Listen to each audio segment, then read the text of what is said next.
Boa noite, meu nome é Fábio, eu sou estudante do curso de Engenharia Civil na Universidade da Unasp, Engenheiro Coelho, e o nosso objetivo é apresentar um trabalho sobre a apresentação de um artigo. Ele tem como título Análise Geostática da Estabilidade de um Talude Rodoviário. Esse artigo ele foi apresentado no Congresso Brasileiro de Mecânica dos Solos e Engenharia Geotécnica, Combraseg, em 2016, em Belo Horizonte, Minas Gerais. Ele tem como os autores Nelson Henrique Jolho e Petrônio Rodrigo de Melo Montezuma. Aqui nós estamos falando, como estamos falando de talude, né? O que ele é o talude? O talude é um trecho de terra inclinado que ele tem como a finalidade resistir os esforços da terra para poder dar estabilidade no solo. Nesse exemplo aqui, nós temos dois tipos de talude, um talude de corte e um talude de aterro, né? E é representado esse de aterro aqui pela parte verde, que ele é feito o estudo da análise dos solos, né, do tipo de solo que nós temos, e esse aterro aqui é feito o estudo de compactação, de solo, de granometria do solo. Então, de acordo com os dados que nós temos, a gente consegue determinar um tipo de aterro, uma inclinação mínima, uma altura mínima, inclinação máxima, altura máxima, para que esses taludes ele possam dar estabilidade no meu solo para determinada função.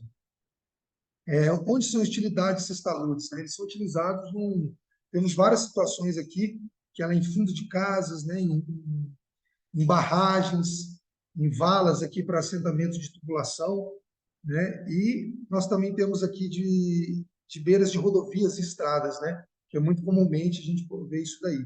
Eu coloquei essa imagem aqui, que tem, o talude ele está na beira de uma rodovia, que ele vai ser o objeto de estudo desse artigo, né? A estabilidade de um talude rodoviário. Né?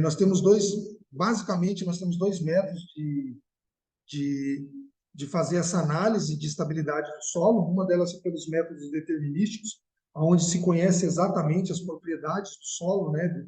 Todas as propriedades, carregamento, solo. Então antes você determina o tipo de solo, o tipo de material, o tipo de carga, para que você possa ter os resultados, né? Seja feita análise. No caso do métodos probabilísticos, é onde nós não temos muitas informações. Né? No nosso caso aqui, no estudo de caso, ele foi feito numa rodovia na Dutra, né, no sentido sul. Nós tivemos aqui um rompimento do talude bem na beira de uma ponte. Então, você pode ver que nessa situação aqui, nós não conhecemos exatamente as situações, todas as variáveis que tem no tipo de solo e o porquê que ele foi feito, por que ele foi feito, teve o rompimento. Então, foi empregado nessa análise o método Monte Carlo, né, que é um dos métodos probabilísticos. E aqui nessa segunda imagem que nós temos aqui o resultado de sondagem, onde nós pôde-se saber os tipos de solo, foi feitas as divisões das camadas, e também aqui o nível de água. Nesse artigo ele apresenta que num dia antes do rompimento, o nível da água estava 484 metros acima do nível do mar. E no dia do rompimento, ele estava 478. Ou seja, teve uma diferença, bastante diferença de um dia para o outro, né? E foi no caso do rompimento desse talude.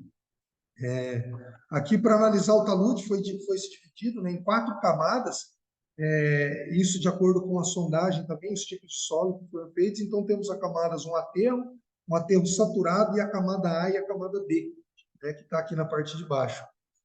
Do lado, nós tivemos as tabelas, né, da onde são obtidos os valores, né, de acordo com os resultados de sondagem, o tipo de solo, e a tabela da norma 6481, né, que fala sobre o peso específico dos solos e dos seus tipos. Né?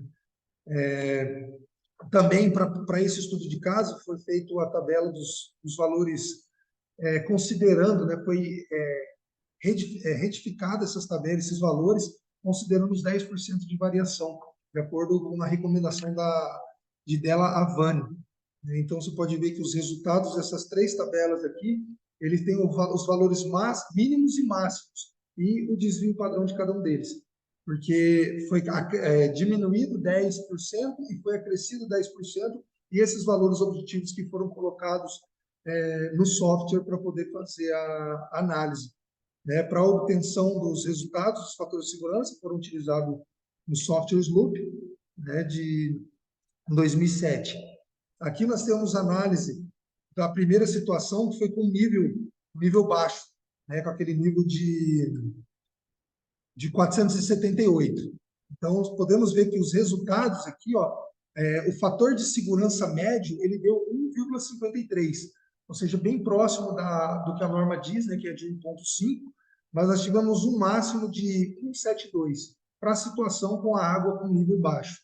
Numa outra situação que foi feita também essa análise, foram considerados com a água já na altura de 484 metros acima do nível do mar, e pôde-se perceber que teve um fator de segurança médio de 1,2, ou seja, abaixo do mínimo recomendado pela norma.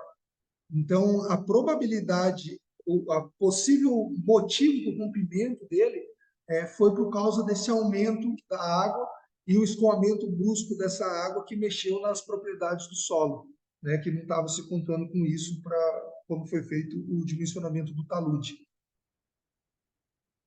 As conclusões que foram verificadas através desses resultados, que a camada A e a camada B, de acordo com a figura, você pode ver que ela não está na zona de ruptura, que é essa parte verde. Então, eles não interferiram na ruptura. Já a camada de aterro e o aterro saturado, ele estava bem nessa zona de ruptura, né? Então, conclui-se também que a causa mais provável da ruptura desse talude foi pelo rebaixamento rápido da água, gerando uma sucção dos parâmetros resistentes do solo.